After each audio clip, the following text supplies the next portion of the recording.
আসসালামু আলাইকুম। বাংলাদেশি হোম শেফের নতুন ভিডিওতে তোমাদের সবাইকে স্বাগতম। আজ আমি তৈরি করে দেখাবো সাবুদানার রসমালাই। তো চলো শুরু করা যাক।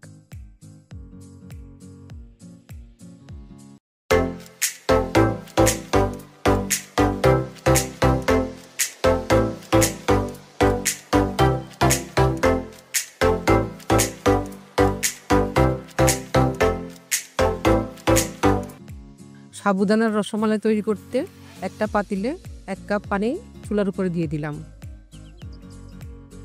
2 চামচ চিনি দিয়ে দেব। চিনিটা একটু গলার জন্য শুধু। চিনিটা গলে গেছে, এবার তুলে নেব। এখানে একটা বাটিতে 1 কাপ পরিমাণ সাবুদানা নিয়ে নিলাম। ওই পানিটুক দিয়ে এটা ভিজিয়ে রাখবো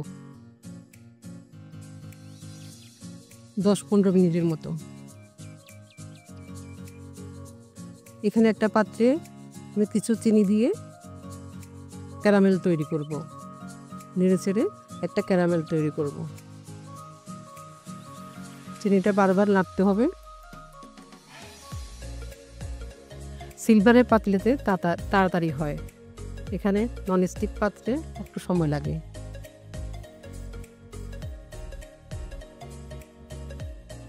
তবুও হয়ে আসছে আমার ক্যারামেল। একটু পানি দিয়ে দিলাম কালারটা সুন্দর হওয়ার জন্য।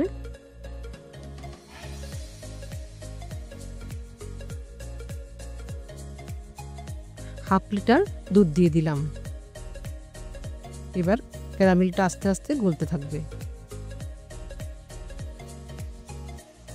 2 চামচ চিনি দিয়ে দিলাম, মিষ্টিটা কম হয়েছিল তাই।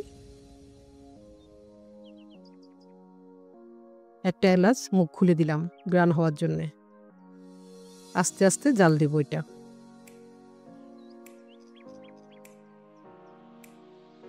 এবার ঢেকে রেখে দেব। এখানে সাবুদানাটা খুলে নিলাম, তো সুন্দর গলে গেছে। এবার এটা একটা ডোয়ের মতো তৈরি করব। ডোয়ের মতো হয়ে গেছে। এবার ছোট ছোট করে লেচি কেটে রসমালাইয়ের মধ্যে দিয়ে দিব। দেখুন কত সুন্দর করে ছোট ছোট করে দিয়ে দিব।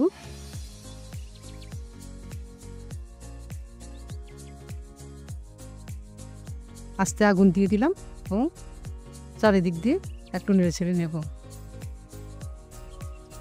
কালারটা অন্যরকম হয়ে গেছে, আর নেড়ে ছেড়ে দেব।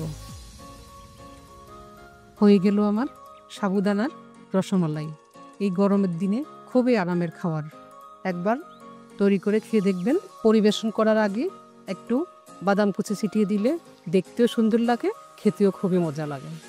ধন্যবাদ ভিডিওটি সম্পূর্ণ দেখার জন্য। ভিডিওটি দেখে ভালো লাগলে লাইক, কমেন্ট ও শেয়ার করে দিবে। চ্যানেলের বাকি ভিডিও দেখে চ্যানেলটি সাবস্ক্রাইব করে দিবে।